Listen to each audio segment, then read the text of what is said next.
Hi there, welcome to Teaspoon Retro.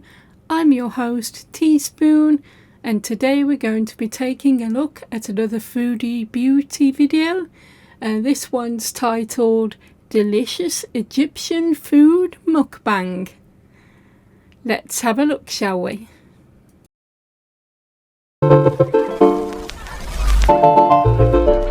Hello, foodie beauties.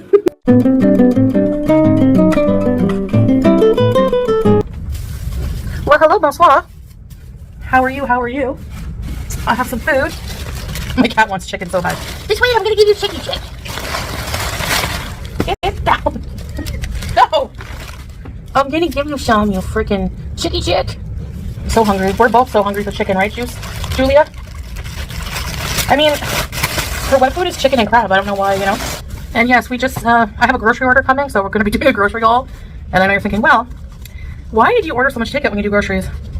We mix. Like, sometimes I cook, sometimes we order.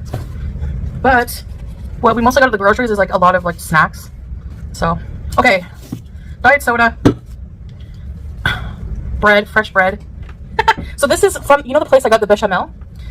Foodie, you've still got the makeup from your Halloween mukbang on your hijab. I know you've prefaced it with a please don't mind my dishevelled appearance today, but it's somewhat a tad disrespectful to still appear in this way. Probably would have been better staying offline until you felt more together. We also have other food. This Egyptian restaurant that we really love. The food is amazing here and very affordable. So here we have a salata. Yeah, foodie, just because it's cheap doesn't mean you should be eating it on a regular basis in such quantities. Salad. Wait. Oh. I love this stuff. I don't know. It's like tomato, cucumber, fresh dill, and like a liquid, vegetable liquid. It's so good. Okay, and then every meal comes with this like soup, a complimentary soup, but it's made with orzo. I'll show you in a minute. And I'm so disappointed because we ordered late. They don't have the fasolia. It's a white bean stew, and it's honestly so delicious. It's like so good. Okay, so we have this, and the main event is chicken. It has the Egyptian style rice with vermicelli. So I'm gonna give you some chicken, okay? From the thigh because I don't love it. Wow. All right, bismillah. Let's try this with this. So instead of the beans, they gave me like a vegetable stew. Which is just as good.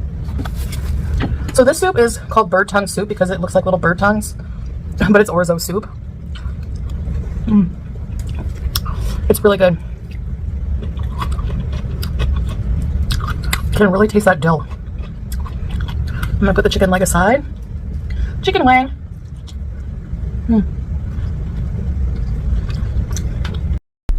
I'm confused. Sometimes foodies say she doesn't like eating the meat that's got a lot of bones in it.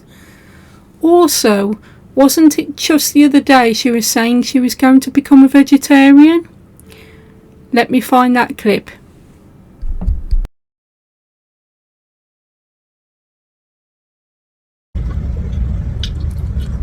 So you take some of the vegetables. There's like green beans and things. Oh my gosh. And the rice looks plain, but it's very fragrant. This bread is so good. They put aromatics in it, like bay leaf and stuff.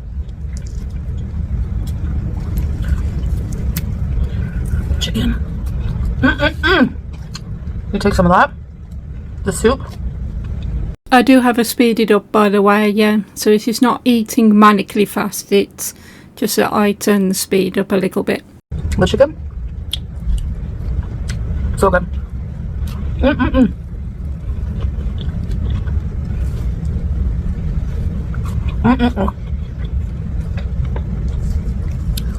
So very like kind of basic meal, but very like delicious and nutritious. I love this bean stew stuff. I was gonna say I gotta make it, but I probably wouldn't make it the same.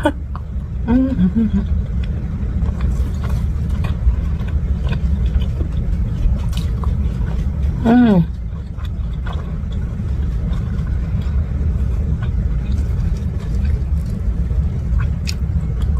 I just slowed it down just a little bit because it was going a little bit too fast for me today. So I thought that I would just have dinner with you guys.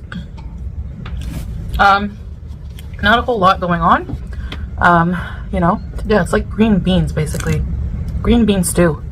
Mmm. I think Salah would love this. He gets malakiyah with his, but you can pick like different complimentary side.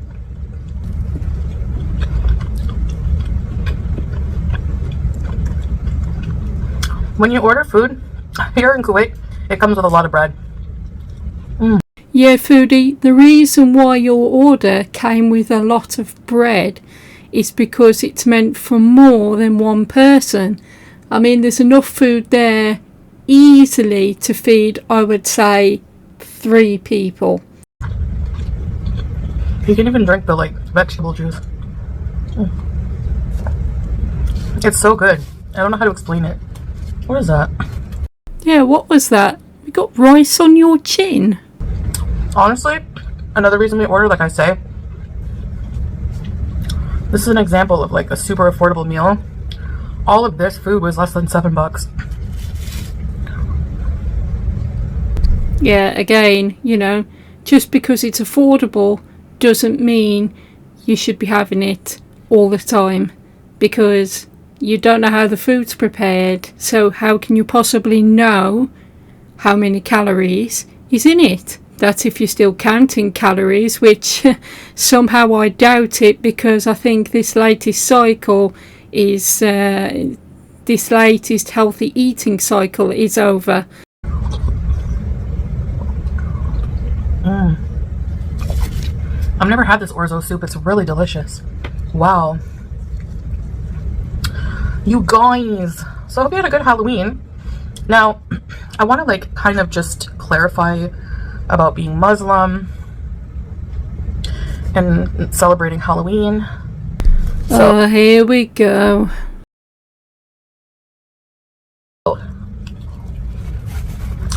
I'm not like celebrating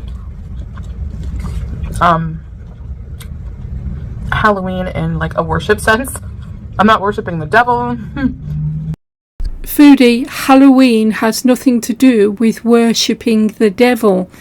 That's borderline offensive. Halloween, Foodie, has evolved from what originally was a Celtic festival called Samhain. In no way whatsoever was Samhain linked in any way to devil worship. It was actually celebratory because it marked the beginning of the winter solstice. Or anything for that matter other than Allah. It's just like a... Do you worship Allah? Because the evidence that's been laid before us these past 2 years very much speaks to the contrary. Admittedly, it is really not for me to question whether or not you believe in Allah, because that is obviously only you know that fun for thing sure. For me. But it's just that when we see your behaviour, it is not indicative of how a Muslim would behave. Actually, I mostly did it for like the fun of my viewers, you know? Oh no, Foodie, don't put that back on your viewers. You know, you had that Halloween themed mukbang because you wanted an excuse to eat massive quantities of fast food. So don't try and turn around and say, oh, I did it for my beezers. No, Chantal, everything you do is for you and you alone, nobody else. Comment below if you're Canadian. What is a Canadian dish? I know we have beaver tails and poutine, but what else do we have? Beef stew is Irish. There's a Canadian version. But all our cuisines were inspired by, you know, actually, like other cultures, but I think pâté chinois is meatloaf? I don't know. But croque monsieur. A lot of it is French cuisine. And when I lived in rural Quebec town, it was a place called Saint-Charles-de-Bellechasse. And I'm gonna take the chicken off. I was staying with a family who made French food. Oh my gosh, you guys, it was some of the best food I ever had. French onion soup, bechamel, salmon with bechamel sauce. Has anybody noticed how highly edited this content is? There are so many jump cuts. You know, I honestly do believe that Julia is in heat and she's had to keep cutting out when Julia is vocalising her distress. And like a puff pastry. It was so good.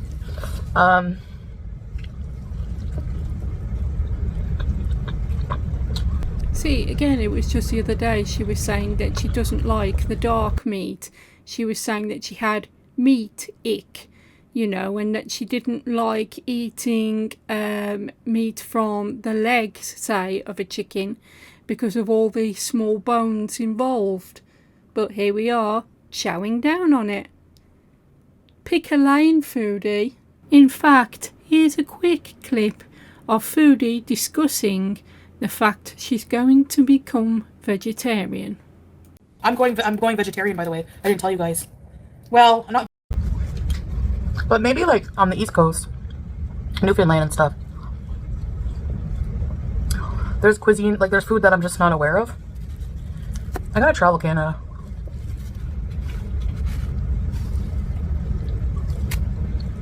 I have not yet been to the West Coast, even once, as a Canadian. I know you're also probably wondering like how I'm doing being back on track, and I will do an update video. What do you mean, get back on track? Say that you need to get back on track. That statement implies that you were actually on track at some point in time in the first place. You've never been on track, Foodie. Never, you know, and you're just, as usual, deluding yourself. You're in a state of delusion and denial, and until you readily accept that, you know, these small baby steps is just bull, you're never going to get anywhere.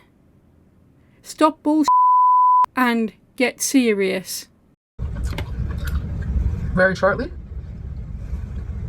So just be ready for that. There's times where, as you know, lifestyle changes have many ups and downs. There's times where I just want to like clam up and pack it in when it gets tough, because again, to pack it in, you have to start in the first place, and you haven't started. You haven't made the changes, the fundamental changes that you need to make in order to live a healthier lifestyle. If you're going to carry on ordering in things that you can't limit yourself to, like, you know, Doritos and bread and things like that, then you shouldn't be having them in the house whatsoever. It really is as simple as that. It's hard. Like, there's literally a whole community of people, haters. Oh, no. Now, Foodie, this is where I start to get really annoyed, because you're saying we're all haters. No, we're not haters. We've never, ever, not one of us has ever turned round and said, you know, Foodie, I hate the fact that you're on a diet or you're trying to diet. We are critical of you, Foodie, because we can see time and time and time again that you refuse to make the changes necessary to improve your health. Being critical of someone is very different to hating someone, but to blame the reaction community, to label us as haters, is entirely incorrect. You know, it's like you always try to bring things round to sort of, well, you know, they hate me because I'm fat. People don't dislike you, Foodie, because they perceive you might be a larger woman. People dislike you, Foodie, not because you're a woman of 339 pounds or whatever weight you are currently. The weight has nothing to do with it. Where we dislike you is because you have a very flawed character. Fundamentally flawed on every level. You're a pathological liar. It seems to be almost impossible for you to tell the truth. You constantly go after people with absolutely no good reason. You know, I mean, the recent rages where you called FFG's mother worm food was frankly despicable, absolutely disgusting, and there is never, ever, ever a justifiable reason for coming out with stuff like that. And you turn around and say, well, I'm not responsible for your triggers. Well, Foodie, if you're not responsible for our triggers, we're not responsible for your triggers. See how that works? Like, imagine you're trying to do something really tough to change your life that's already really hard and puts you in a negative mindset a lot of the time that you have to battle. And you have people booing at you, and you have people picking at you when you're at your most vulnerable, or, you know, trying to derail your progress on purpose, or trying... See, nobody's tried to derail your progress. Nobody at all. You know, you show me one reactor that has purposefully tried to derail your progress. The only one that derails their progress, Foodie, is you. You have to grow up, take responsibility for your own actions, and admit that the only one that is sabotaging their own progress is you. To, you know, diminish your progress. You know, no matter how small it is to you, it's a big deal to you and other people around you. You know, so you have to ignore that noise. Basically, what I'm trying to say is the internet is a harsh place to display yourself. Yes, it is. Absolutely. But if you're finding that the internet is too harsh a place for you to be right now, then log off. You've said that Salah earns plenty of money, that YouTube is a sideline, a hobby to you. So if you feel that being on the internet is having a negative impact on your ability to make changes to your lifestyle, take a break from the internet. Same thing with the rice. It looks plain, but it has like I said, bay leaves and like aromatics that they cook it with. I think ghee, very good. Oh, well then of course you'd like it, Foodie. I mean, ghee is clarified butter. If you look at any, I get judged very hard for being Muslim. Oh no, no. Foodie, as I've previously stated, you don't get judged harshly because you're a Muslim. You get judged harshly because you're an extremely poor representation of a Muslim. You curse, you're hateful to other people, and like I say, the lengths you go to are way beyond what's considered right and proper. There's very little effort on your part, it seems, to immerse yourself in the faith. And when people can see that apart from adopting a hijab, that's where people become critical. So they're not giving you a hard time on the basis of you following a Muslim faith. They're giving you a hard time on the basis that you do absolutely nothing in line with the Muslim faith. And not being a good Muslim. No, you're not a good Muslim. Faith is very important to people. So where people tend to take issue is when they can see that someone has such little regard for the faith they purport to be part of, then that's where people take issue. For things I do or say. Well, look at some of the things you've done and said. Just look at some of your actions over the past couple of weeks. And like, the judgment is a bit like weird for me, because it's just like, no matter what religion you follow, there are rules about minding your tongue and talking about other people. Right, Foodie. There is.